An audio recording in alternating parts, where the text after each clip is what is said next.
Batang otak pada saat berinteraksi dengan pasangan, dengan anak, dengan orang tua, pokoknya dengan kita lah sesama manusia. Sering batang otak itu juga tegang dan responnya adalah ya ngeyel dan ngambek. Ngeyel itu fight-nya, ngambek itu flight-nya. Paham ya? Jadi kalau seorang istri kepada suaminya ngambek, garin.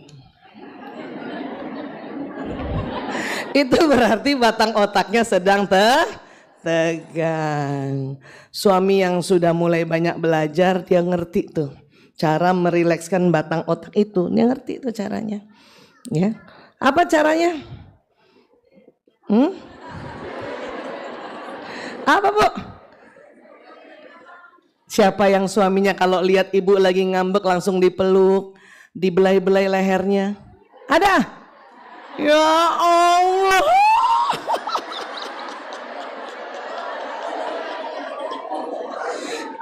Bu, bersyukur. Itu cuma 5% pria menjadi suami kayak gitu. Yang 95% gimana Bu Isa? Cuma nanya. Mama marah ya? Bunda marah ya? Umi marah ya? Cuma nanya begitu doang. Dan uniknya juga batang otak kita nggak langsung lumer. Perempuan itu kalau lagi marah ditanya suaminya, mama marah ya? Begini gaya dia. Enggak. Siapa yang marah? Terus nggak mau lihat muka suami lagi. Kalau kita masih gitu, berarti batang otak kita masih tegang. Tapi begitulah perempuan. Sama Bu Isa juga begitu. Jangan dikira Bu Isa tahu batang otak langsung yang nggak apa-apa ayah, nggak gitu. Orang lagi tegang, terus jadi dalam. Ya. Cuman sudah mulai tahu rahasianya. Perempuan yang lagi ngambek, lagi ngeyel, batang otaknya tegang, harus kasih tahu suami. Abi, papa, ayah, bapak, abi, abah, baba, kan banyak orang manggil gitu ya. Kalau satu ketika lihat ya umi, bunda, mama atau ibu tegang dan kayaknya marah, tolong tanya 3 kali. Perempuan memang begitu, settingannya dari Allah. Mama marah ya? Enggak. Terus dalam hatinya apa? Tanya lagi dong, tanya lagi dong, tanya lagi dong. Ya. Pertanyaan kedua juga gitu. Mama marah ya sama papa. Yang kedua udah mulai 50-50. Siapa yang marah? Rugi amat. Sambil gini tangannya nih, rugi amat. Dalam hatinya tanya lagi dong. Baru yang ketiga itu perempuan batang otaknya mulai lumer. Ya.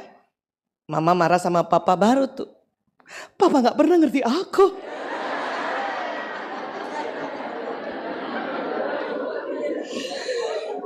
Terus kata gak pernah itu berarti sejak ijab kabul Bu.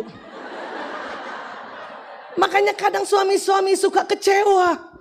Jadi gak ada gunanya aku selama ini.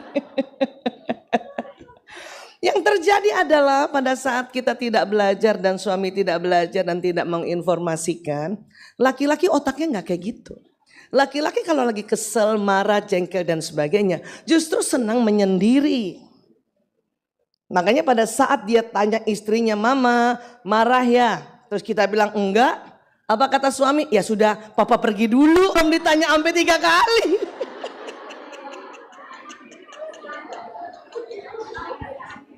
Padahal tuh suami perginya ke masjid loh. Cuman karena belum ditanya 3 kali, batang otak kita tuh belum lentur. Pas dia pergi langsung, tuh kan dia gak pernah ngerti aku. Sekarang enak, udah ada alat komunikasi yang canggih, langsung chatting, WA ke temen. Baik lewat chattingan atau telepon, itu memang fitrah perempuan. Karena perempuan itu harus bicara pada saat dia tegang. Ya itu. Cuman kepada siapa kita curhat. Ya makanya harus punya sahabat. Punya sahabat Bu? Betul ya. Baginda Nabi SAW saja punya sahabat. Sayyidah Aisyah radhiyallahu anha juga punya sahabat. Siapa sahabatnya Aisyah? Ya, siapa sahabat Aisyah? Siapa tahu? Siapa? Hafsah. Ya, Hafsah binti Umar. Jadi sahabatnya Aisyah sesama madu poligaminya. Keren ya. Bisa sahabatan kayak gitu ya.